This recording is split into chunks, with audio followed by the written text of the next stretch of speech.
Laki yan guys. I-release tayo ng King Cobra na makamandag. Ayan.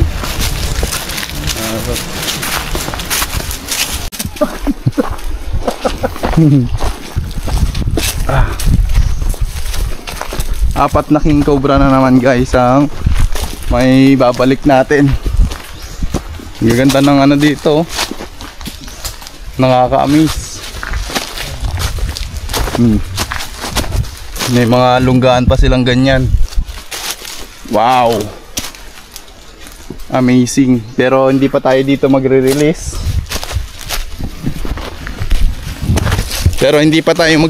Dito guys. So akyat pa tayo kasi bukana pa to. So hindi naman po lahat ng cobra ay nare-rescue natin ng buhay.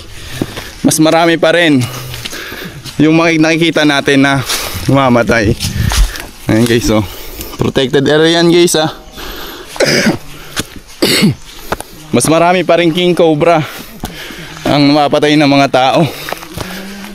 Ayan.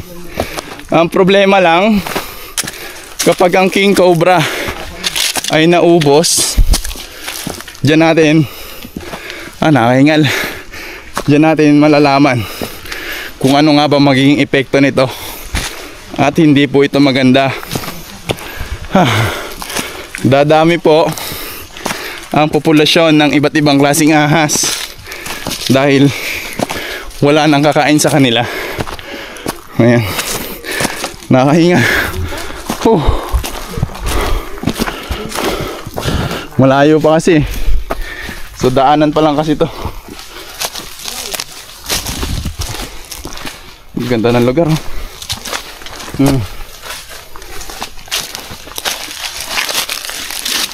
Ang gaganda ng mga lugar. Wow.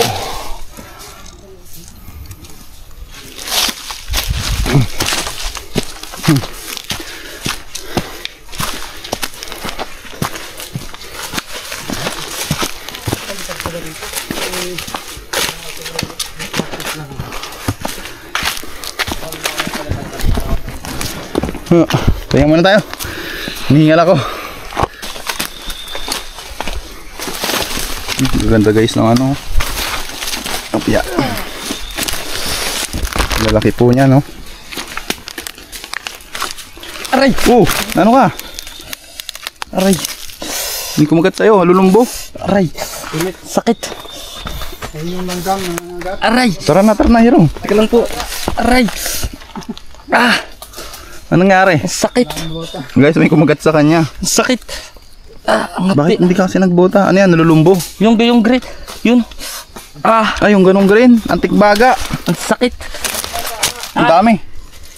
Ang sakit. Antik baga ang tawag dyan guys. Dito. Parang baga.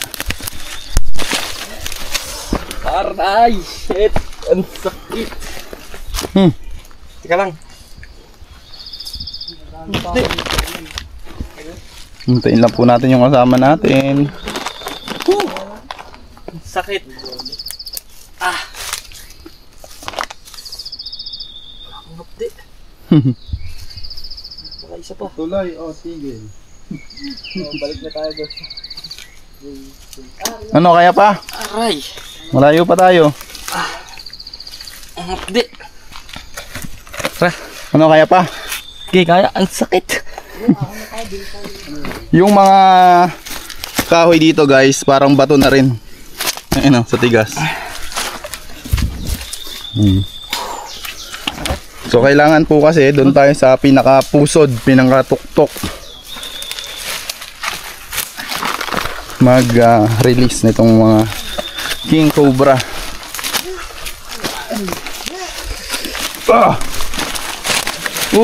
Namagat ka na naman. Sakit.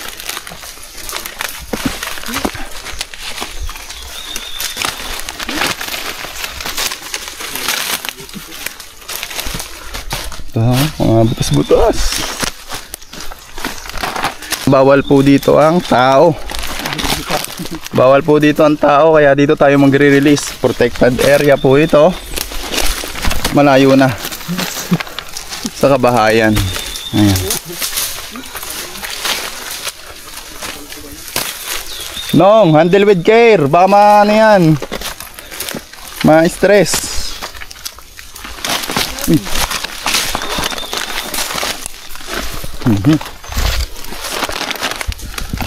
Ganda ng mga structure ng mga puno. Alright. Na-release ko nang di inaasahan. Na-release ng tinasaan.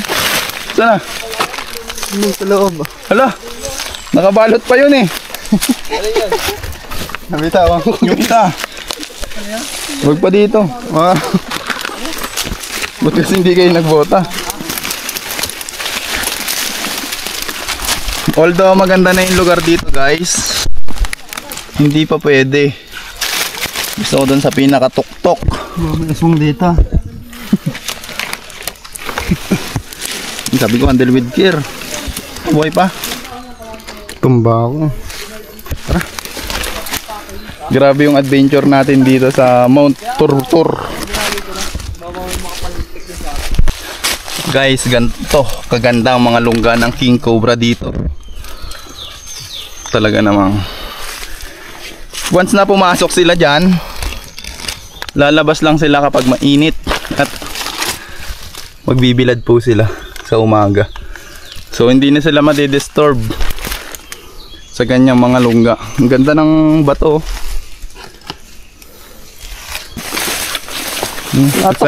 Excited na umuwi yung king cobra dito sa kanyang natural habitat. Natuklaw nga eh. Oh. Yan lang. Hanggang pa. Laki nyo. Nagkilo. 4 kilo 5.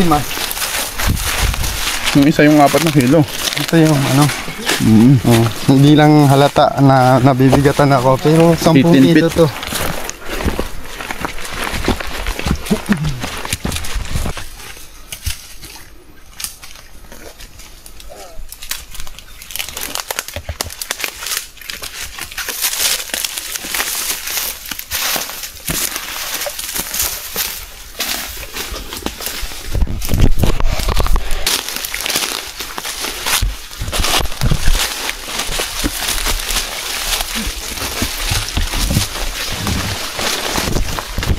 Wow!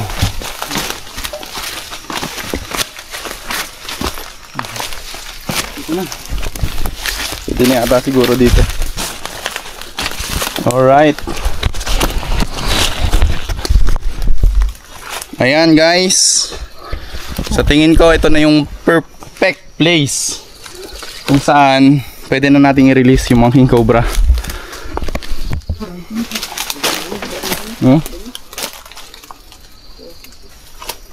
Uy! King cobra umani. Mumuuni na.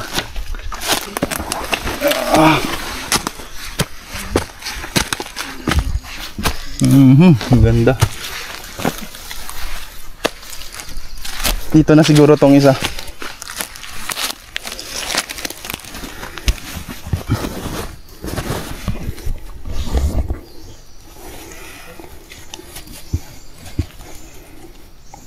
Ano ba to?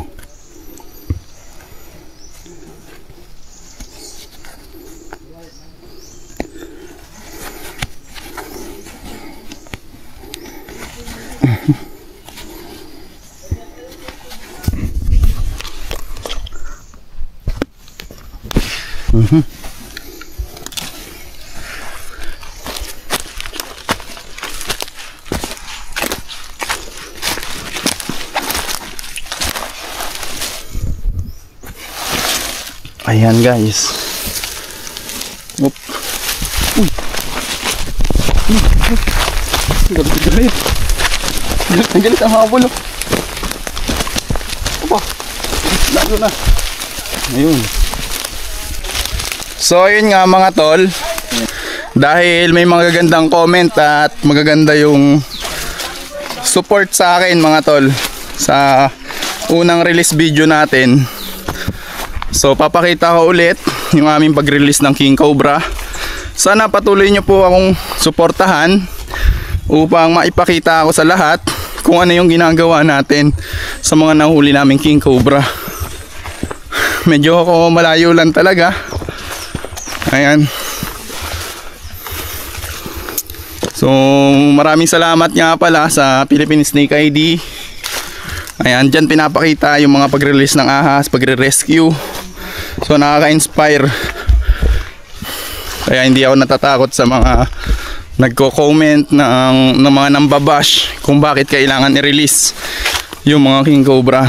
So, alam nyo na yan mga tol. Ang king cobra ay kailangan nating i-release dahil parte sila ng ecosystem. So, ano mangyayari pag nawala yung mga king cobra? Mawawala yung balance yung ng food chain mga tol. So, wala nang kakain sa mga snake. Dadami yung population nila. Ayan. Alright.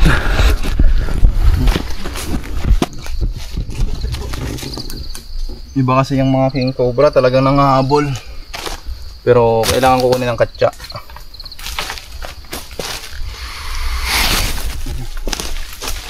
Muna tayo guys. Nakatingin na naman.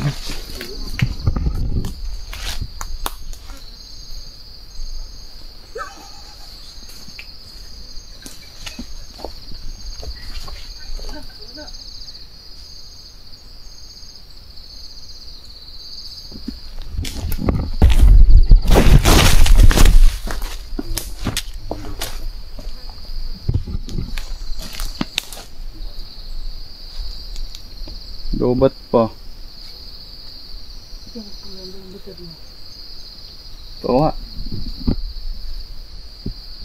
Yan na guys, lobat na.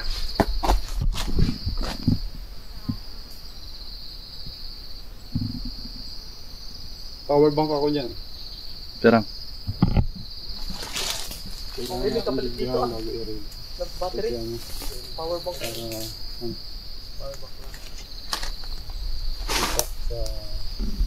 Guys, so.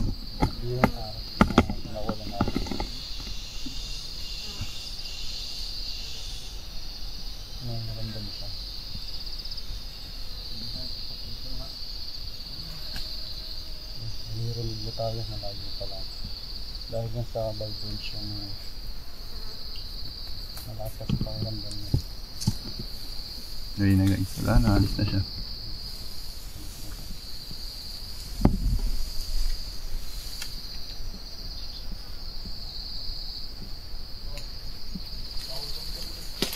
Kunin ko lang ang katsa.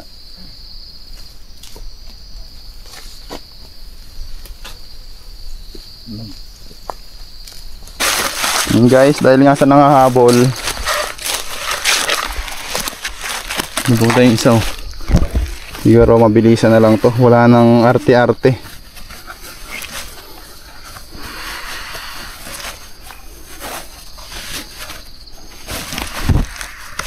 Wala nang arte-arte guys.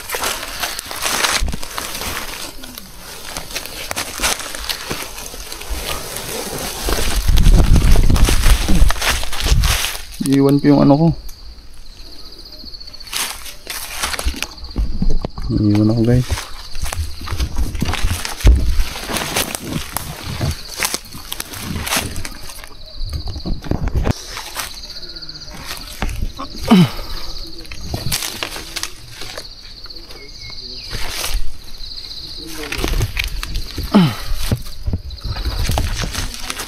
Tapang po talaga mga king cobra.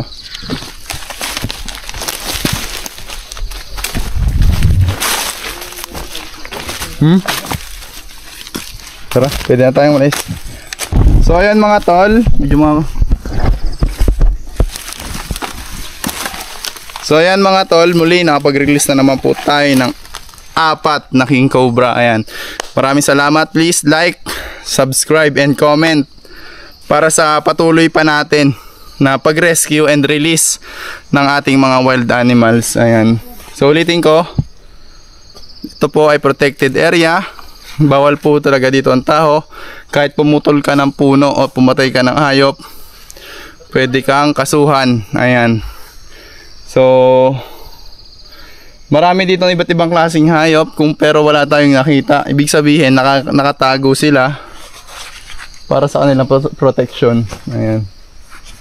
So, yun lang sa mga nagsasabi na At sa mga nagtatanong bakit natin pinakawalan, ayan, alam naman natin na mga cobra at mga king cobra ay kasama sa ating ecosystem o parte sila ng nature mga tol. At kailangan din nilang mabuhay dahil may mga purpose din sila. So yun lang guys, maraming salamat. Please like, subscribe and comment. Bye bye.